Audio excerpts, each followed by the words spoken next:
Hello everyone. So this is the question paper of class 9th social science for periodic test 1 2025 and 26 upcoming exam which will held in the month of July or August. So without wasting time move to the question. First question is the spirit of laws written by. So ये किसने लिखा? Montesquieu ने लिखी ये book. And this question is taken from chapter 1. Now move to the next question. The reign of terror in France was led by. ये question बहुत ही important है. ये 5 मार्क्स का भी आ सकता है. Rain of terror. सो ये किसने इसको लीड किया था? So Maximilien Robespierre. So this is the correct answer. A is the correct answer. Now move to the next question. Which island group lies to the southeast of the Indian mainland? कौन सा island है जो पड़ता है? So answer is Andaman and Nicobar island is the correct answer. So now move to the next question. Next question is what does democracy promote? Democracy क्या promote करती है? सो what does democracy promote? Individual rights and rules of law.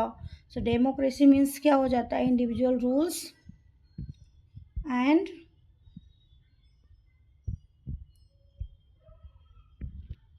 rights and rules of law. So B is the correct answer. Now move to the next question. Question number 5. Indian Constitution was adopted by the Constituent Assembly on किस दिन means ये adopt किया गया था? तो 26 नवंबर 1949. This is the correct answer. इस दिन adopt किया गया था बट किस दिन से वर्क में आया था?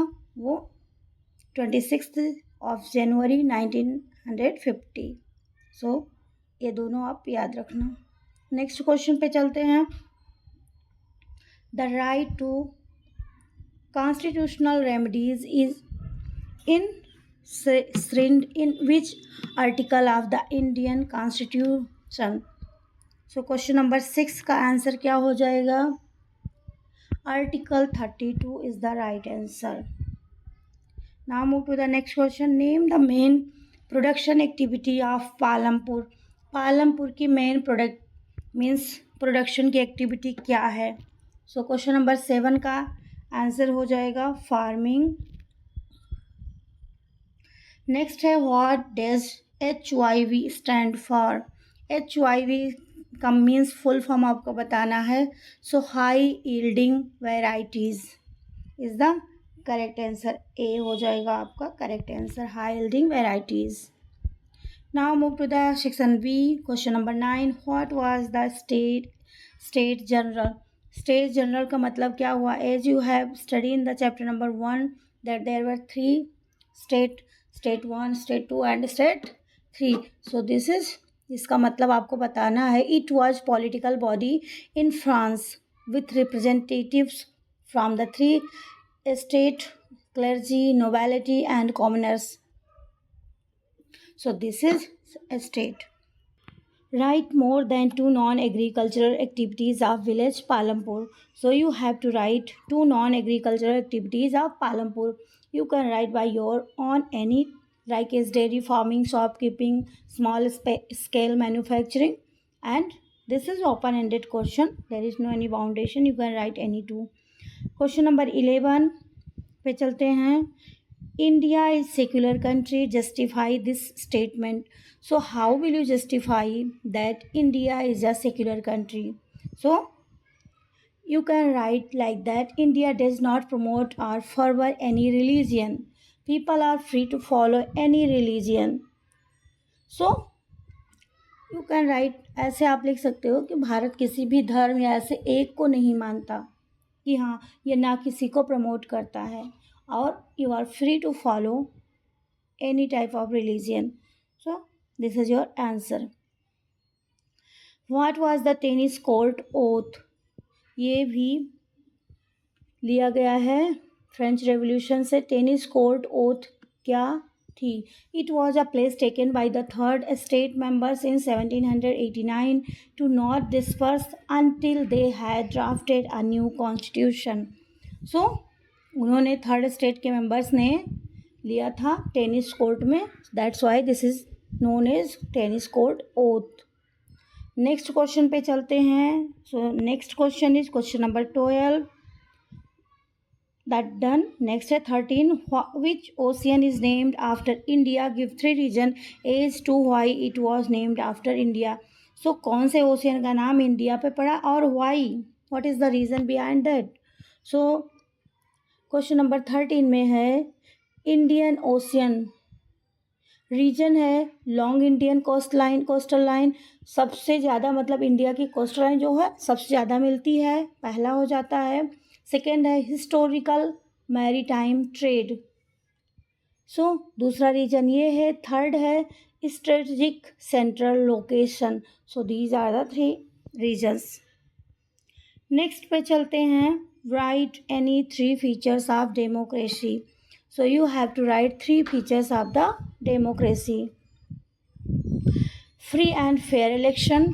डेमोक्रेसी का मतलब हो गया कि free and fair election.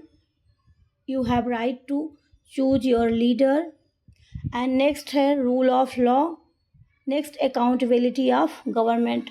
And आपको और अगर आ रहा है तो आप चेंज भी करके लिख सकते हो, there is no problem. So next पे चलते हैं. क्वेश्चन नंबर 15 है. What factors have led to the reduction of water level in Palampur? Write any 3. सो ऐसा मतलब क्या हुआ, कौन सा फैक्टर है जिससे पानी का लेवल जो है रिड्यूस हो गया? What is the reason? So question number 15 में देखते हैं. Over use of ground water. ये बात सिर्फ और सिर्फ पालमपुर की नहीं है, everywhere. Lack of rainfall second point है. And last but not least increased use of water intensive HYV seeds. जैसा कि अभी HYV का हमने फुल फॉर्म में देखा था इसके पहले क्वेश्चन में. सो दीज आर 3 रीजन्स जिसके वजह से पानी का लेवल कम हो गया. नेक्स्ट पे चलते हैं. क्वेश्चन नंबर 16 है. You have 2 questions there and you can write any. And this question contains 4 marks, so make sure you have to elaborate this question. So what were the impact of French Revolution? What were the impact of French Revolution? French Revolution का impact क्या पड़ा? वहाँ पे monarchy हट गई, फिर democracy आ गई, बहुत सारी चीज़ें चेंज हुई. सो आप इसको 4 मार्क्स में लिखना है. आपको बढ़ा के लिखना है कि कैसे मोनार्की हटी, फिर कैसे डेमोक्रेसी आई एंड इसका इम्पैक्ट क्या हुआ. एबोलिशन ऑफ फेड्यूलिज्म मीन्स सबको लैंड मिल गया. स्प्रेड ऑफ नेशनलिज्म, नेशनैलिटी आ गई, नेशनल स्टेट बन गया, नेशनल नेशन बन गया. फिर है इन्फ्लुएंस्ड ग्लोबल रेवोल्यूशन. और फ्रेंच रेवोल्यूशन के वजह से ही पूरे ग्लोब मीन्स वर्ल्ड में रेवोल्यूशन होने लगे. सबको पता चलने लगा कि हम कर सकते हैं, मोनार्की को हटाया जा सकता है. So this is the reason. And आपको इसको 4 मार्क्स का लिखना है तो उस हिसाब से आपको बड़ा थोड़ा लिखना पड़ेगा. सो नेक्स्ट है. Read the source and answer the question that follow. ये है. India is a vast country laying entirely in the northern hemisphere. The main land extend between latitude 8 degree 4 north and 37 degree 6 north and longitude 68 degree 7 east and 97 degree. This is the paragraph taken from your geography. So without wasting time, I hope you will read and आपने chapter में पढ़ भी लिया होगा. So move to the question. Question को देखते हैं. What makes India unique in Asia? So India को ऐसा क्या चीज़ है जो यूनिक बनाता है? सो पहला क्वेश्चन तो यही हो जाएगा. India size, geographical diversity and centre location in South Asia. So this is the uniqueness of India. Next है क्वेश्चन नंबर जो इसी में है.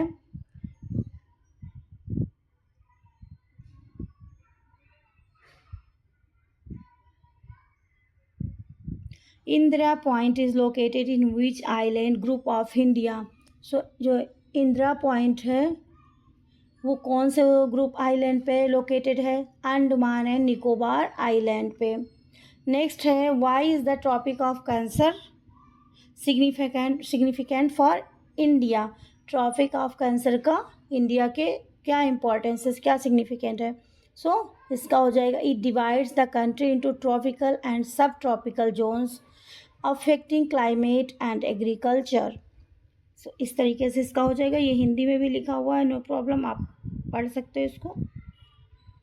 नेक्स्ट है, ये भी है paragraph. Read the source given below and answer the question that follow. In Pakistan general Parvez Musharraf led a military coup in October 1999. He overthrew a democratically elected government and declared himself the chief executive of the country. Later he changed his resignation to president and in 2002 held a referendum in the country that granted him a 5-year extension. Pakistani media, human rights organization and democracy activists said that the referendum was based on malpractice and fraud. So ये paragraph आप पढ़ लेना और उसके बाद में that is a bit large, so no problem, Hindi में भी दिया गया है। So what is the main referendum, मतलब what is the meaning of, इसका मीनिंग क्या हुआ? इसका मीनिंग हो गया तख्ता पलट, मीन्स गवर्नमेंट ही बदल गई। मतलब लोगों ने मिलकर, वो परवेज मुशर्रफ जो था वो जनरल था और उसने अपनी पूरी एक सेना एक वो बना के और वहाँ के प्रेसिडेंट को ही निकाल दिया। So a direct vote by the people on a specific political issue. So ये इसका मीनिंग हो जाएगा। And who was General Parvez Musharraf? General Parvez Musharraf कौन था? A Pakistani military leader who led a coup in 1999 and became president. एक मिलिट्री का general था, leader था वो, मीन्स मिलिट्री का, और उसने क्या किया, अपनी एक कूप बनाई और फिर प्रेसिडेंट बन गया। So which feature of democracy does the source explain? Does the given source explain the significance of which feature? Democracy.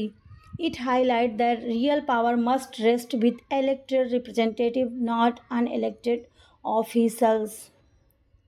Now move to the next question. Next question है हमारा,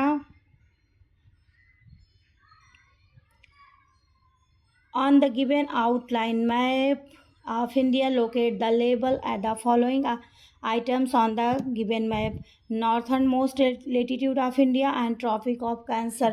So मैप वाला question compulsory आएगा ही आएगा, so practice कर लेना इसमें कि कौन सा आएगा मैप ले करके, सो आपको आइडिया आ जाएगी अच्छे से। एंड दैट्स ऑल, ये रहा आपका question paper and I hope this paper will definitely help you for your examination to achieve your goal. That's it, and I will share answer key as well. So thank you. So this is your answer key for the question paper. Take help from answer key and from your textbook as well. Textbook is very important. Read all the chapter to explain your question in detail. As you can see, मैंने question paper detail में नहीं बनाया है, बहुत ही brief बनाया है। सो I hope कि आपने टेक्स्ट बुक से हेल्प ले करके और क्वेश्चन को अच्छे से एक्सप्लेन करोगे, एलोबरेट करोगे। So that's it.